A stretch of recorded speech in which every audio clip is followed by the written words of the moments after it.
Que bom ter a sua companhia para mais uma análise profunda aqui no nosso espaço. Hoje vamos encarar um problema que, olha, tira o sono de muita gente que trabalha com o PySpark na nuvem. Olá! Pois é, né? É aquela situação clássica. Seu código Spark roda que é uma beleza na sua máquina. Mas aí, quando vai pro EMR ONIKS ou pro EMR Serverless, alguma coisa estranha acontece. E ficar olhando o log, às vezes é como procurar agulha em palheiro, né? Como depurar isso de forma interativa?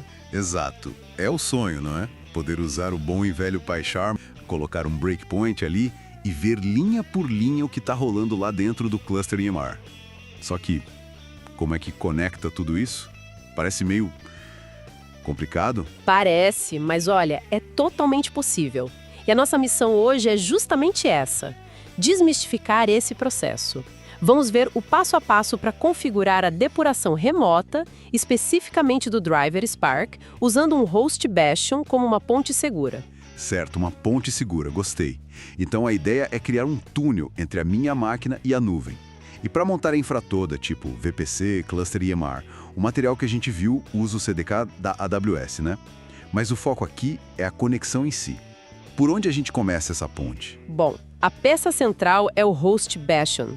Pensa nele como um porteiro seguro para nossa rede lá na AWS. A gente acessa ele normal via SSH. Mas o pulo do gato é um comando específico, ssh-r 3535.localhost.3535. SSH-R... O que esse "-R" faz exatamente? Ele faz o chamado Reverse Tunnel, ou encaminhamento reverso. Ele diz para o Bastion: olha, tudo que chegar na sua porta 3535, por favor, mande de volta para a porta 3535 da máquina que iniciou essa conexão SSH. Que no caso é a nossa máquina local. Ah, entendi. Então a porta 3535 aqui no meu computador fica, tipo, esperando uma conexão que vem lá da nuvem, passando pelo Bastion. Legal. E como o PyCharm entra nessa história? Aí no PyCharm a configuração é até bem simples. Você cria um Python Debug Server. Ok. E diz para ele: escute em localhost na porta 3535. Só isso. Mas claro, para a mágica acontecer, o nosso código Spark, lá no EMR, precisa saber como falar com esse servidor de depuração que está esperando aqui. Assim, e é aí que entra aquela biblioteca específica que a gente viu, certo? A PyDev. Precisamente, a PyDev PyCharm. Essa biblioteca tem que estar junto com as outras dependências do seu job Spark. Ela é tipo o tradutor que permite a comunicação entre o processo Spark rodando lá longe e o PyCharm aqui. Faz todo sentido. O ambiente lá no EMR precisa ter essa capacidade de comunicação. O exemplo que a gente analisou usa Docker para isso, né? Para criar um pacote de dependências com o VenVPack. Exatamente. E é importante garantir que esse pacote inclua o PyDev PyCharm e que seja compatível com o ambiente do EMR de destino, tipo a versão do Python, a arquitetura do processador, como o Graviton, tudo tem que bater. Entendido. E o código da aplicação Spark em si, precisa mudar muito? Não muito, é um ajuste pequeno, mas inteligente. O código só vai importar e tentar iniciar a conexão com o PyDev se ele encontrar duas variáveis de ambiente específicas. Debug Host, que vai ter o IP privado do Bastion, certo? E Debug Port, com o valor 3535. Se não encontrar, ele roda normalmente, sem tentar depurar. Poxa, bem pensado. Assim, o mesmo código serve para tudo. Então, tá tudo configurado, túnel SSH, PyCharm escutando, dependências empacotadas, código ajustado. Como a gente coloca para rodar? Bom, uma boa prática, talvez, seja rodar o job uma vez, sem as variáveis de debug, só para ter certeza que a lógica principal tá ok, sabe? Sim, boa ideia. Depois, você vai no PyCharm e inicia o Python Debug Server. Ele vai ficar lá mostrando aquela mensagem, Waiting for Connection. Paciente. E agora? O momento da verdade. A gente submete o job Spark de novo, mas dessa vez passando aquelas variáveis de ambiente, Debug Host e Debug Port. Exatamente. Seja usando a configuração específica do Start Job Run para o EMR ONIKS, que é algo como spark.kubernetesdriverenv.debughost igual a, ou para o serverless, que muda um pouquinho para spark.emr serverless driverenv, ou até usando ferramentas como a EMR Run, da EMR CLI. E o que acontece? Cara, é quase instantâneo. O PyCharm acende. Ele detecta a conexão chegando lá do driver de Spark, através do nosso túnel SSH via Bastion. Ele pode até pedir para você mapear os caminhos do código. Ah, para ele saber onde está o código local que corresponde ao remoto, né? Isso. Mas geralmente a autodetecção funciona muito bem. Que demais. E aí pronto, temos um breakpoint ativo dentro do código Python que está rodando lá no driver do Spark, no EMR ONIKS ou Serverless. Exatamente isso.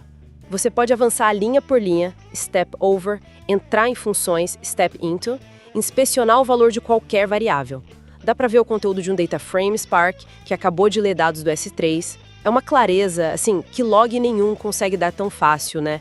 Especialmente para aqueles bugs mais cabeludos. Nossa, isso muda o jogo para investigar certos problemas. Sem dúvida. Mas tem um ponto crucial aqui. A gente está depurando o processo driver do Spark, aquele que coordena tudo. Depurar o código que roda nos executores distribuído pelo cluster, aí já é outra história, bem mais complexa com essa abordagem. Ah, boa ressalva. Faz sentido. Para investigar problemas que talvez só aconteçam nos executores, talvez o caminho seja outro. Pois é.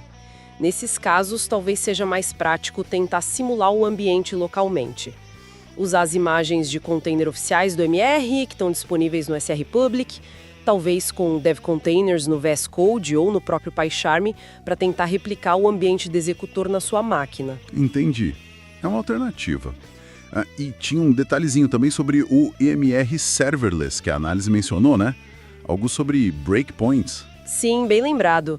No Serverless, parece que definir breakpoints depois que a conexão já foi estabelecida pode não funcionar tão bem, porque o script lá roda de um diretório temporário meio diferente. Mas percorrer o código já existente, tipo com step through, funciona perfeitamente. É um detalhe, mas bom saber. Ok, bom saber mesmo. Uau, mas olha, conseguimos conectar os pontos, né?